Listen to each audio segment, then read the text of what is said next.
Bismillahirrahmanirrahim. Assalamu alaikum warahmatullahi dear students. I am Rabdul Majidoon from Comstats University Islamabad Abdullah campus. बच्चों आज हम पढ़ेंगे arrays इन सी language.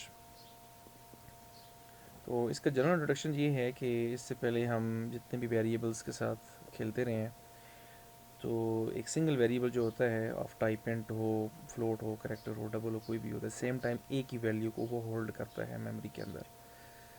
लेकिन उसके अंदर अगर हम ये कहें कि इंट ए इक्वल टू 5 या इंट ए इक्वल टू 5, 6 करें तो वो दो वैल्यू को होल्ड नहीं कर पाता।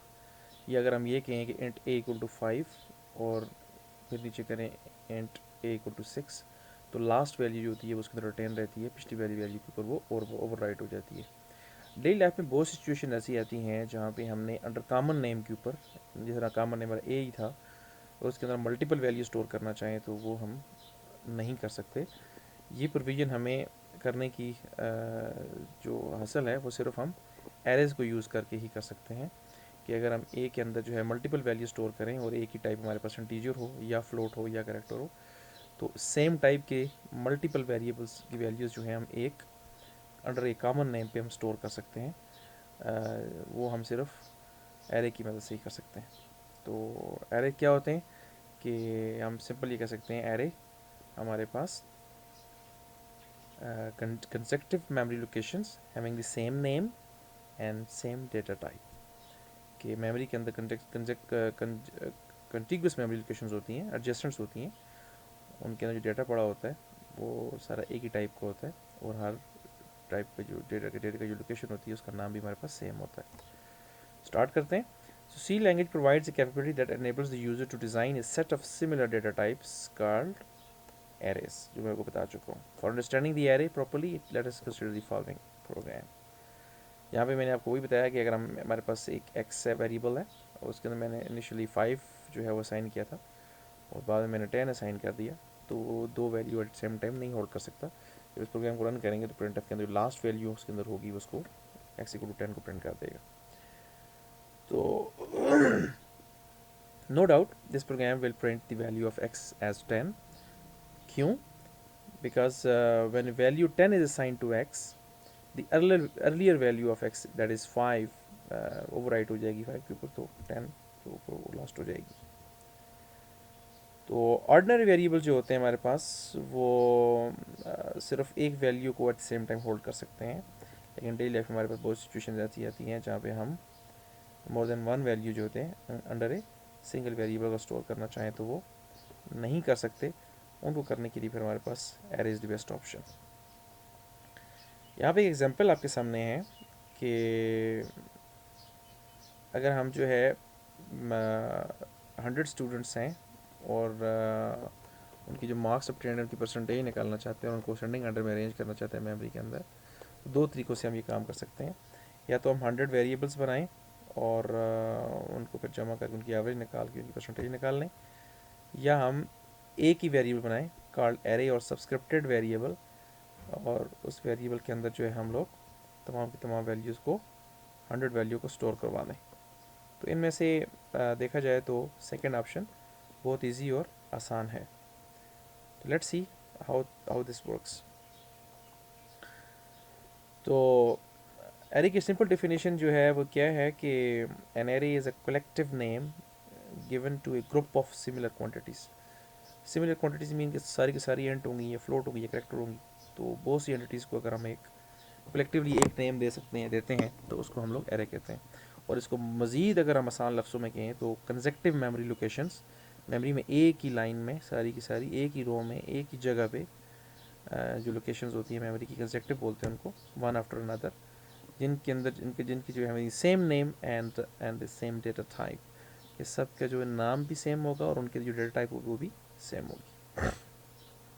Similar elements could be all ints or all floats or all characters etc। तो यहाँ पे आप देख सकते हैं कि एरे की पहचान क्या है कि हम जिस तरह हम ARR एक वेरिएबल है, उसकी सब आगे जब हम सिक्योर ब्रैकेट्स लगाएंगे तो ये सिक्योर ब्रैकेट्स कहीं भी आपको नज़र आएगी तो ये निशानी है उसकी कि एरे के साथ हम कुछ कर रहे हैं, दिस इज़ एरे। और इसके अंदर हम साइज़ दे देते हैं कि आपको मेमोरी में कितनी लोकेशंस आपको चाहिए, कितने डेटा आइटम्स जो है इस एरे के अंदर आपने स्टोर करने हैं, कितने एलिमेंट्स होंगे इस एरे के अंदर। जैसे हमने यहाँ पे एक एरे बनाया हुई एरे ARR जिसमें 6 लोकेशंस हैं 0 से लेकर 5 तक। और ये जो 0 से लेकर 5 तक इसके एरे के इंडेक्स होते हैं, ये एरे का नेम होता है, और यहाँ नीचे इसकी हर लोकेशन का एक मेमोरी एड्रेस होता है। स्टार्टिंग एड्रेस हमारे पास फॉर एग्जांपल 1 है तो नेक्स्ट 2 होगा, फिर 3 होगा, 4 और 5 6 7 इस तरह होगा। अगर इंटीजर के साथ कर रहे हैं तो हर लोकेशन अगर 2 बाइट की है तो 2 का डिफरेंस के साथ अगली अगली लोकेशन आएगी। अगर आप 4 बाइट यूज़ कर रहे हैं तो फिर अगर पहली 2 है तो अगली 6 होगी और अगली 10 होगी। इस तरह प्रोसीडिंग ऑनवर्ड होगा सारा काम। तो ये एरे का जो नाम होता है इसको एरे वेरिएबल बोलते हैं। और यहाँ पे index of the element to be accessed, अगर एरे ऑफ 0 करेंगे तो वो पहली लोकेशन आ जाएगी। तो हम जितने भी हमारे पास इंडेक्सेस हैं इनमें से अगर किसी भी इंडेक्स को हम एरे की इस सबसेट के अंदर डालेंगे तो यूजिंग सबसेट की मदद से हम लोग किसी भी एरे के एलिमेंट को एक्सेस कर सकते हैं। जैसे एरे ऑफ 0 इक्वल टू हमारे पास 5 होगा, और एरे ऑफ 1 हमारे पास 4 होगा, एरे ऑफ 2 हमारे पास 7 होगा, इस तरह एरे ऑफ 5 हमारे पास 2 आ जाएगा। तो ये टोटल जो है हमारे पास अगर इसको हम डिक्लेयर करें तो हम कहेंगे इंट एरे ऑफ 6 आ जाएगा। मेमोरी में एरेज किस तरह होते हैं कि हमारे पास एरे ऑफ 12 हमने इंट एरे ऑफ 12 किया, ये इंटीजर टाइप का एरे क्योंकि इसमें सारी की सारी वैल्यू इंटीजर टाइप की हैं। एरे ऑफ 12 का मतलब ये है कि इसमें 12 आइटम्स होंगे, वो सारे के सारे इंटीजर टाइप के होंगे, और उन सब का नाम जो होगा वो ARR होगा। ARR मीन ARR ऑफ 0 से लेके ARR ऑफ 11 तक। तो ये इसकी लोकेशंस आ गई ऊपर मेमोरी। पहली लोकेशन का एड्रेस अगर 200 है तो दूसरी का हमारे पास 204 है और अगली का 208 है। इसका मतलब है कि हर लोकेशन हमारे पास 4 बाइट की है। डिव सी के अंदर हम देखें तो डिव सी कंपाइलर जो आपको एंड के अगेंस्ट आपकी 4 बाइट्स की रिजर्वेशन रखता है। तो ये देखें सारी की सारी लोकेशन जो हमारे पास कंसेक्टिव हैं 200, 204, 208 से लेके 244 तक।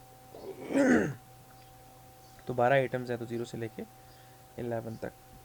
तो लास्ट जो एरे का साइज आइटम होगा वो 1 लेस देन दी एरे टोटल साइज हो जाएगा।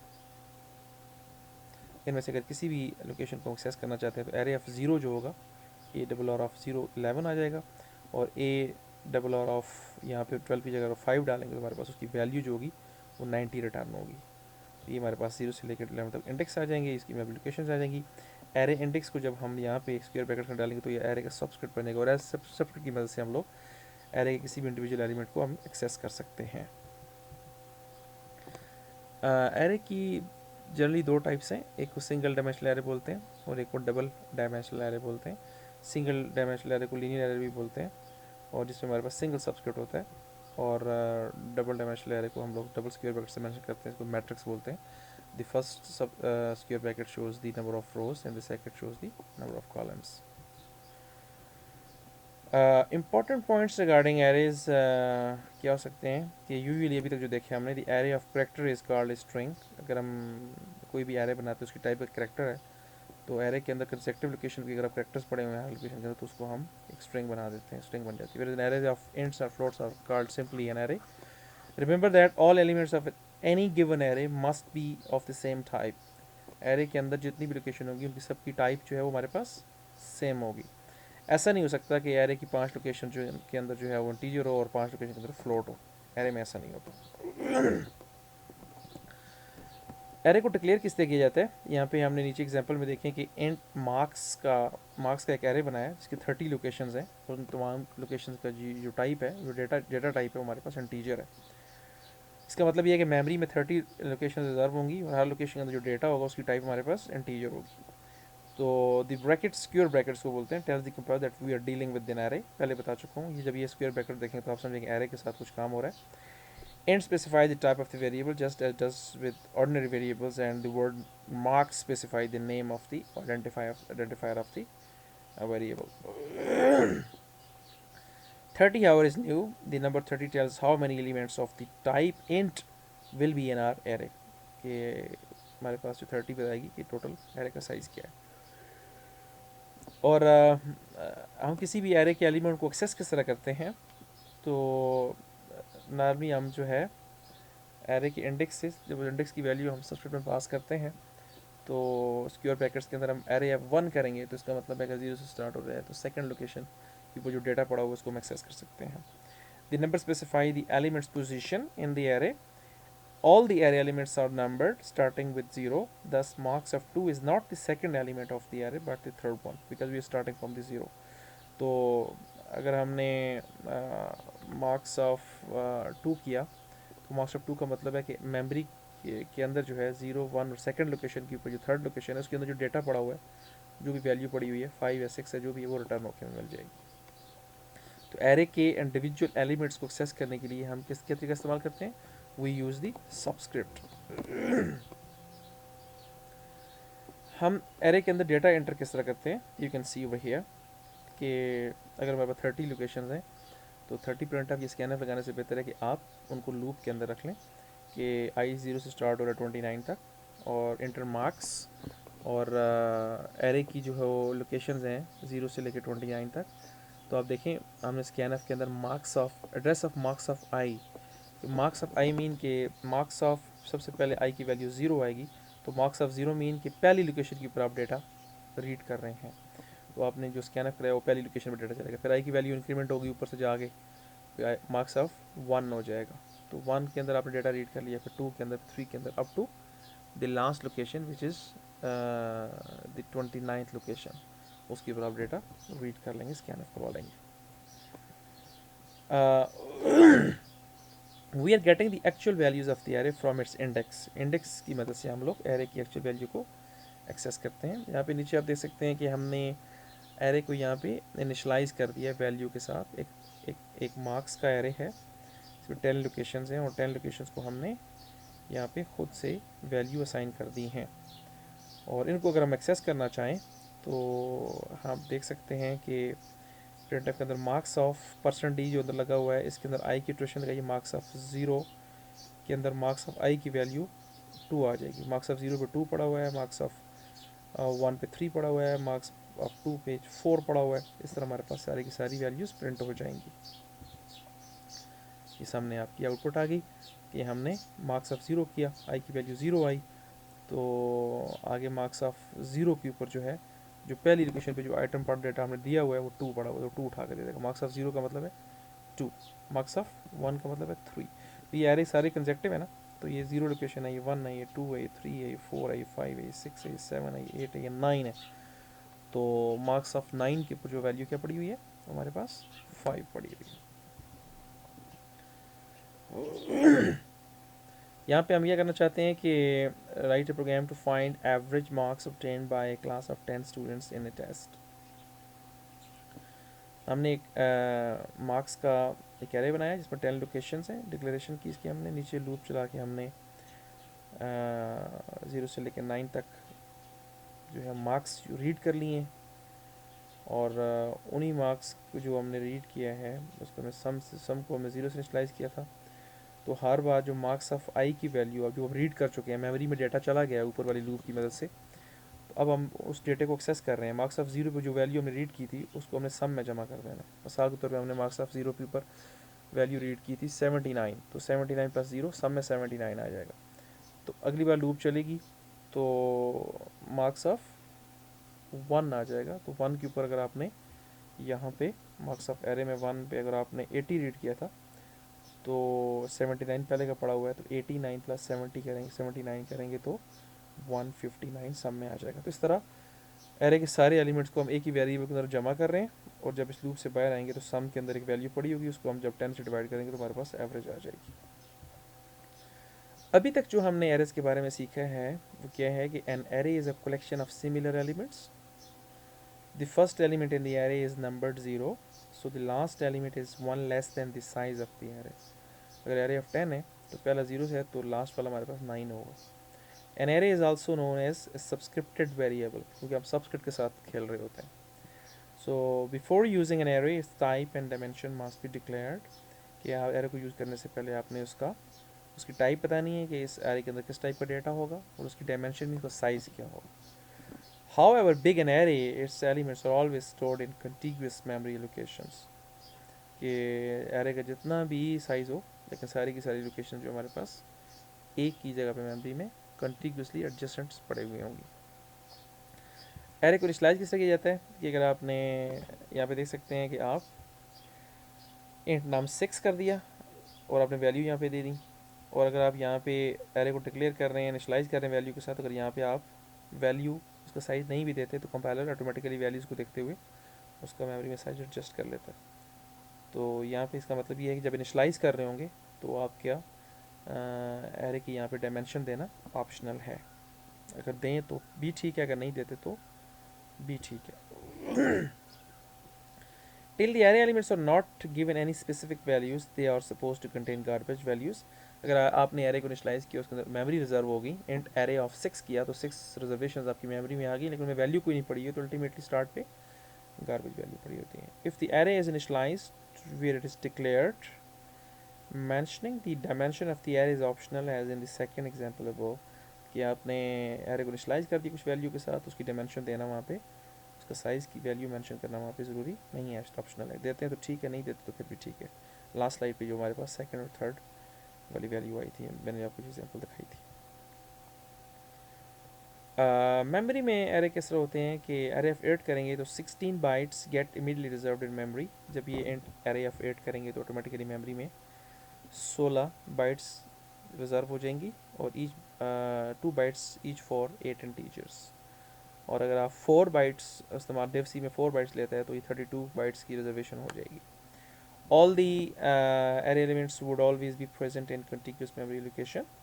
और अगर एरे को आप इनिशियलाइज नहीं करते तो जितनी भी 8 values presents in that array would be garbage value होंगी।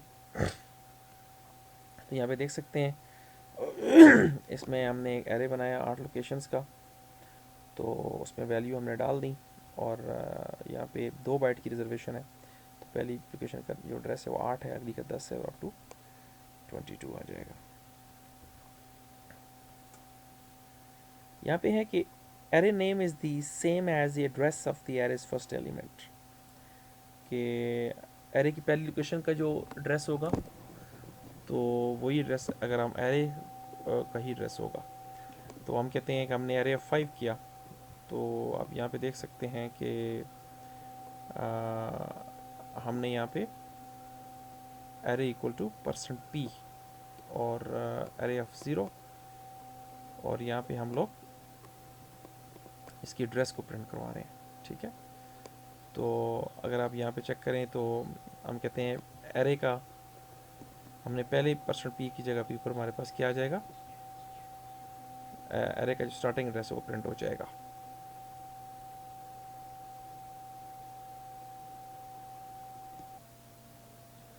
इस तरह हमने एरे ऑफ 0 के ऊपर जो है एड्रेस प्रिंट करने की कोशिश की है, तो एरे ऑफ 0 का जो एड्रेस है वो यहाँ प्रिंट हो जाएगा, और एरे का जो एड्रेस है हमारे पास वो हमने सिंपल एरे का एड्रेस पास। इसका मतलब ये है कि अगर आप एरे का स्टार्टिंग एड्रेस देखना चाहते हैं तो सिंपली एरे लिखेंगे, या एड्रेस ऑफ पहली लोकेशन का एरे ऑफ 0 का एड्रेस लिखेंगे, या सिंपल एड्रेस ऑफ एरे करेंगे, तो सेम इन तमाम का एड्रेस जो हमारे पास आंसर है वो सेम आएगा। सी यू द आउटपुट। देखिए एरे का जो है हमारे पास ये सेम एड्रेस है, एरे ऑफ 0 का भी सेम एड्रेस है, और अब इसका मतलब है कि आप if you want to get the address of the array, starting address of the array, इन तीनों में से कोई भी एक चीज़ आप यूज़ कर सकते हैं। एरे भी यूज़ करें, या address of array of 0 use करें, या simple address of array use करें, तो आपको उसका एड्रेस मिल जाता है।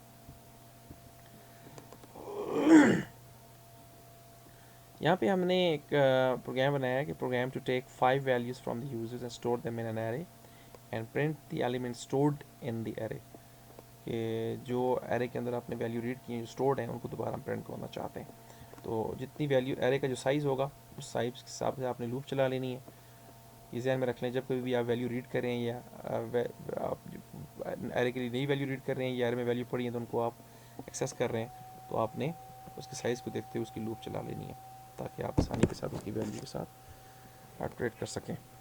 तो इंटर 5 इंटीजर्स, तो यहाँ पे हमने i = 0 <5 0 से लेके 4 तक लूप चलेगी, और वैल्यू ऑफ i मीन के value of 0, value of 1, value of 2, value of 3, value of 4, her location के लिए आपने डेटा गेट कर ली, उसके ऊपर आपकी वैल्यू एरे में जाकर सेव हो जाएंगी। एरे पॉपुलेट हो गया, अब एरे की जो पॉपुलेशन हो गई है, जो डेटा आपने डाल दिया उसके अंदर, उसको आपने डिस्प्ले करवाना है, तो फिर दोबारा लूप चलाएंगे, और सिंपल वैल्यू ऑफ एरे की जो इंडेक्स हैं, जो सबस्क्रिप्ट है, उसकी मदद से हम दोबारा उसकी value cut. Value of zero का मतलब है कि value of zero mean array की जो पहली लोकेशन के ऊपर जो वैल्यू पड़ी है वो एक्सेस हो जाएगी। फिर वैल्यू ऑफ वन, फिर value of two, value of three, value of four. तो वैल्यू ऑफ फोर का मतलब ये है कि जो चौथी लोकेशन के ऊपर लास्ट, बेसिकली लास्ट वैल्यू है, जो वैल्यू हमने रीड की थी वो पड़ी वो निकल आएगी। हमने वैल्यू रीड की, नीचे उनको हमने सेम वैल्यू को डिस्प्ले करवा दिया। यहाँ पे एक प्रॉब्लम है आपके सामने। सॉरी।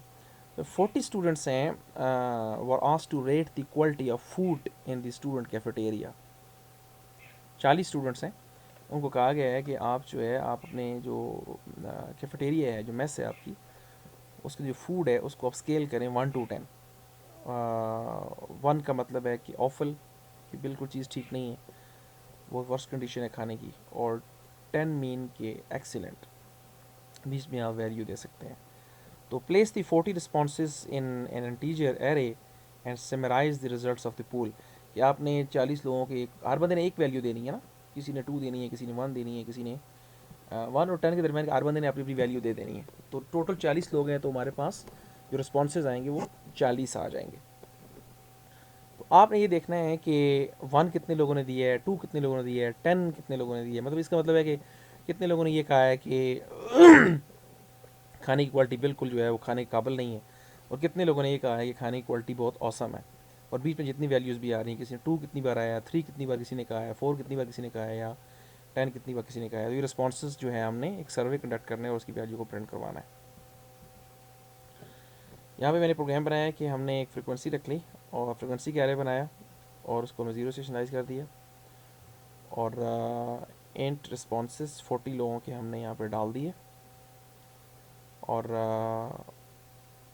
1 से लेके, पहले बंदे ने 1 कहा था, सेकंड बंदे ने 2 कहा था, इस तरह हमारे पास जो है तीसरे ने 6 कहा था, चौथे ने 4 कहा था, और पाँचवें ने 8, और इस तरह 10वें ने 10 कहा था। मतलब जो 10वें नंबर का बंदा था उसने कहा था खाना बहुत अच्छा है, खाने की क्वालिटी बहुत अच्छी है। तो हमने जितने भी रिस्पॉन्सेज थे 40 लोगों के, हमने यहाँ पे एक एरे में डाल दिए। अब हमने क्या किया,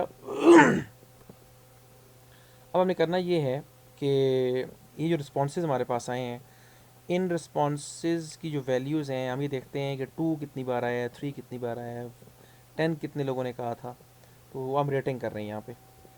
तो अब हमने क्या किया कि यहाँ पे 0 से लेके 39 तक लूप चलाई, लोगों के जो आंसर्स हैं। तो यहाँ पे देख सकते हैं जो हमारे पास प्रेफरेंसेस हैं, जिसने पहले एग्जीक्यूट करना है, तो इनर मोस्ट जो हमारे पास, वो हमारे पास क्या होगा, पहले एग्जीक्यूट करेगा। तो इसका जो हमारे पास इनर मोस्ट है वो ये आ जाएगा। तो स्क्वायर ब्रैकेट, तो responses of answer mean responses of zero, responses of zero mean response array है हमारे पास। तो रिस्पॉन्सेज एरे की जो वैल्यू ज़ीरो है, ज़ीरो इंडेक्स की जो वैल्यू पड़ी है वो हमारे पास 1 है। तो हमने कहा कि इसकी वैल्यू यहाँ पे 1 रिटर्न हो जाएगी। इसका मतलब है फ्रिक्वेंसी ऑफ 1, पहले 0 पड़ा हुआ था ना, तो यहाँ पे एक प्लस करेंगे इस एरे के अंदर, तो पहली लोकेशन के, इसकी तमाम की तमाम लोकेशन पे 0 पड़ा हुआ है, अभी हमने 0 इनिशलाइज़ किया हुआ है। तो इसका मतलब है कि आपके पास इस एरे के अंदर हमने जो फ्रिक्वेंसी ऑफ 0 है, क्योंकि सॉरी 1 है, रिस्पॉन्स ऑफ आंसर जो था हमारे पास, क्या उसने रिटर्न किया था कि रिस्पॉन्सेज एरे जो है उसकी जो पहली लोकेशन 0 थे उसकी जो वैल्यू पड़ी हुई है, रिस्पॉन्सेज ऑफ 0, क्या वैल्यू आती है उसके ऊपर, 1 आती है। तो इसका मतलब है अब यहाँ 1 आ गया, तो फ्रिक्वेंसी ऑफ 1 के ऊपर जो वैल्यू है वो 0 है, 0 नहीं, सेकंड लोकेशन आ जाएगी, उसके ऊपर जो वैल्यू है वो 0, उसको आप 1 कर दें। ठीक है। तो इस तरह हमारे पास जो है हर बार जो है यहाँ पे एक वैल्यू आती रहेगी, जो रिस्पॉन्सेज की जो वैल्यूज़ है हमारे पास आंसर के अंदर, रिस्पॉन्सेज ऑफ 0 के ऊपर, रिस्पॉन्सेज ऑफ 1 के ऊपर, जो वैल्यू यहाँ पे रिटर्न हो रही है हमारे पास, वो हमारे पास 1 से लेके 10 के दरमियान हमारे पास आ जाएगी। क्योंकि हम 1 से 10 तक जा रहे हैं, तो इसलिए हमने फ्रिक्वेंसी की वैल्यू को 0 से 11 तक चलाना है, ताकि हमारे पास लास्ट वाली वैल्यू 10 वाली भी एट्रेट हो जाए। तो अब क्या करेंगे हम लोग जी, कि इस तरह जहाँ पे जो जो रिस्पॉन्स आएंगे जो जो वैल्यू आ रही है, अगर 6 आ रही है तो रिस्पॉन्सेज ऑफ 6 का मतलब है कि फ्रिक्वेंसी ऑफ 6 की जगह पे जाके जो पहले वैल्यू पड़ी थी ना उसके अंदर एक इंक्रीमेंट कर दें। तो ऊपर वाले जो फ्रिक्वेंसी वाला एरे है उसके अंदर 10 एलिमेंट्स पड़े हुए हैं, तो हर लोकेशन के ऊपर जो उसकी इंडेक्स की वैल्यू पड़ी है 1 2 3 4 5 6 7 8 9 10, तो उसके ऊपर जो है हर बार जिस लोकेशन पे जो इंडेक्स यहाँ पे रिटर्न हो रहा है उस इंडेक्स पे जा फ्रिक्वेंसी की उस इंडेक्स पे जाके ऊपर आपने वैल्यू के अंदर एक इंक्रीमेंट कर देना है। तो जब इस लूप से आप बाहर आएंगे तो आपने करना क्या है कि अपने रेटिंग जो है वो आपकी 1 से लेकर 10 के दरमियान है, तो आप कह सकते हैं frequency of rating, frequency of 1 जो होगी, 1 कितनी बार किसी ने कहा है तो वो प्रिंट हो जाएगा, तो 2 कितनी बार आया था वो प्रिंट हो जाएगा, क्योंकि इसके अंदर जितनी बार 2 आया ना, तो ये 2 जो है इसका मतलब है ये ऊपर वाले एरे फ्रिक्वेंसी वाले एरे का इंडेक्स है, उसके ऊपर जितनी बार 2 आएगा तो उतनी बार हमने इसके अंदर जो है एक का इंक्रीमेंट कर देना है। यहाँ पे एक का इंक्रीमेंट हो रहा है, अगर पहली बार 2 आया था तो इसकी मतलब है कि हमने एक डाल दिया, दोबारा जब यहाँ पे हम कहीं पहुँचेंगे तो दोबारा आएगा तो उस टू वाली क्वेश्चन पे जाके हमने 1 पढ़ा उसको दोबारा 2 कर दिया हमने, फिर आगे कहीं जाके हमारे पास कहीं पे अगर वैल्यू है तो ठीक है, नहीं तो 2 ही रहेगा। इस तरह हर लोकेशन के ऊपर हमारे पास डेटा जो है वो रिकॉर्ड होता जाएगा, और आप उसकी वैल्यू जो है फ्रिक्वेंसी का एरे जब पॉपुलेट हो जाएगा इसकी मदद जब ये लूप से बाहर निकलेंगे हम लोग, तो इसका मतलब ये है कि फ्रिक्वेंसी का जो एरे है उसके अंदर 1 से लेकर 10 तक जितने भी आइटम्स हैं, वो इंडेक्स 0 से लेकर 9 तक 10 तक हमारे पास आइटम्स हैं, उनकी जो वैल्यूज़ हैं वो सारी अपडेट हो चुकी हैं, उसी अपडेट के हिसाब से हम इसको प्रिंट करवा लेंगे। तो आप देख सकते हैं कि रेटिंग जो 1 थी 1 कितने लोगों ने कहा था, 2 लोगों ने कहा है, और 10 जो है वो 3 लोगों ने कहा है, तो आप देख सकते हैं कि 1 जो है हमारे पास 2 लोगों ने कहा है, एक 1 ये है और एक 1 ये है। 2 जो है वो कितने लोगों ने कहा है, वो 2 लोगों ने कहा है, 2 यहाँ पे है, एक बंदे ने 2 कहा था, फिर उसके बाद एक 2 यहाँ पे आया, उसके बाद 2 और कहीं भी नहीं आया। इस तरह 10 देख लें आप, तो 10 यहाँ पे एक बार आया, फिर 10 दूसरी बार यहाँ पे आया, फिर 10 तीसरी बार यहाँ पे आया। तो हमारे पास इंडिविजुअल जो फ्रिक्वेंसी है किसी भी रेटिंग की उसको हमने फ्रिक्वेंसी वाले एरे में डाल दिया था, जो जो रेटिंग आ रही थी उसी उसी इंडेक्स के हिसाब से हम उसकी वैल्यू को अपडेट कर दिया था। तो इंडेक्स जो था वो हमारे सारे उस आर इंडेक्स के ऊपर जो प्रॉपर रेटिंग थी फ्रिक्वेंसी एरे में अपडेट हो गई थी, और बाद में हमने फ्रिक्वेंसी एरे की वैल्यूज़ को यहाँ नीचे प्रिंट करवा दिया सिंपली। तो रेटिंग मीन 1 से लेकर 10 तक रेटिंग की वैल्यू यहाँ परसेंट डी में आ जाएगी, और ये %6D का मतलब ये है कि आप 6 स्पेसेस के बाद, और 70D का मतलब कि 70 स्पेसेस के बाद जो है आप frequency of rating frequency of 1 करेंगे तो आपके पास फ्रिक्वेंसी की पहली लोकेशन प्रिंट हो जाएगी, इस तरह बाकी प्रिंट होती जाएंगी, क्योंकि 0 तो हमारे पास है नहीं है तो 0 वाली लोकेशन को छोड़ देगा और अगली वाली वैल्यू को प्रिंट करके आपको दे देगा। नेक्स्ट हमारे पास प्रॉब्लम ये है कि आप जो है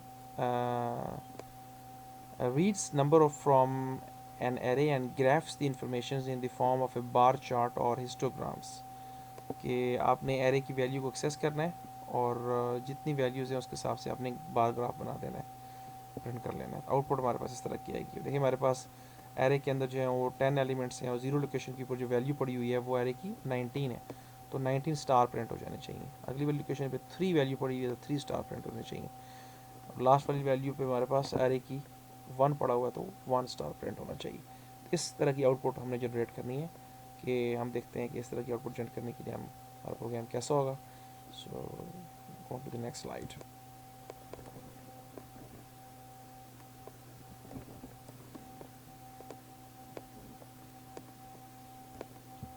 तो यहाँ पे देख सकते हैं आप जी कि हमने वैल्यू खुद से दे दी हैं पिछली आउटपुट को देखते हुए, और हमने यहाँ पे सिंपली ऊपर वाली जो हेडिंग्स हैं वो प्रिंटर से लिख ली, नीचे हमने 0 से लेके 9 तक लूप चलाई, और हमने क्या किया कि यहाँ पे आई की वैल्यू मीन 0 से लेके ऑनवर्ड, और साथ उसकी उस एरे के अंदर जो वैल्यूज़ पड़ी हुई हैं n ऑफ 0 मीन 19 आ जाएगा, n ऑफ 1 हमारे पास 3 आ जाएगा। इस तरह हमारे पास वैल्यू सारी प्रिंट करवा ली हैं, और ये वाली वैल्यू प्रिंट हो जाएंगी। इन वैल्यू के साथ फ़ौरन ही बाद आपने क्या करना है कि j की वैल्यू में से क्या करना है कि j equal to 1, j is then less और equal to n of i।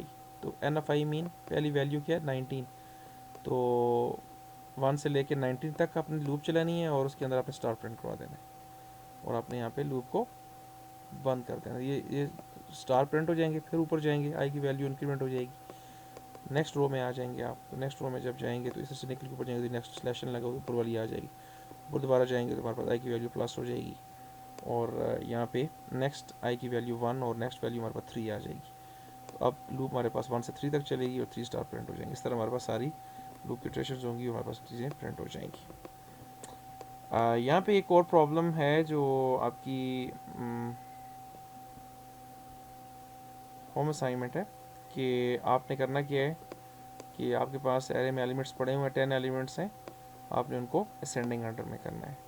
तो ये आपने सॉर्टिंग करनी है एरे के एलिमेंट्स की। अगर आपने असेंडिंग ऑर्डर में करना है तो इसका मतलब ये है कि आपके 1 से ऑनवर्ड लोएस्ट से हाईएस्ट की तरफ जाना है, और आप इसको डिसेंडिंग ऑर्डर में भी कर सकते हैं, हाईएस्ट से लोएस्ट की तरफ भी आपने आइटम्स को अरेंज कर देना है। Thank you so much. I hope so कि आपको एरे की के बारे में पता चल गया होगा, एरे क्या होता है। तो मैं जल्दी जल्दी जो है ना पूरे के पूरे लेक्चर को एक रिव्यू ले लेता हूँ कि एरे जो है हमारे पास consecutive memory location having the same name and same data type. और किसी भी एरे के एलिमेंट्स को एक्सेस करना चाहें तो हम सबस्क्रिप्ट की मदद से, इंडेक्स की मदद से उसको एक्सेस करते हैं। एरे की सारी लोकेशन मेमोरी में कंसेक्टिव होती हैं, और एरे का जो स्टार्टिंग एड्रेस होता है उसको हम बेस एड्रेस भी बोलते हैं। आर ए के स्टार्टिंग एड्रेस को गेट करने के लिए हम एड्रेस ऑफ एरे ऑफ पहली लोकेशन का ज़ीरो करेंगे, एरे ऑफ ज़ीरो करेंगे तो पहले या सिंपल एरे पास करेंगे तो एरे का नाम जो है वो भी बेसिकली हमें स्टार्टिंग एड्रेस ही रिटर्न करता है। और बाकी हमने देखा था कि हम एरे को डिक्लेयर किस तरह करते हैं, इनिशलाइज किस तरह करते हैं। जब एरे को किसी वैल्यू के साथ इनिशलाइज कर रहे हैं तो उसका आपने डायमेंशन देने की आपको ज़रूरत नहीं है, ऑप्शनल है। देते हैं तो फिर भी ठीक है, नहीं देते तो फिर भी ठीक है।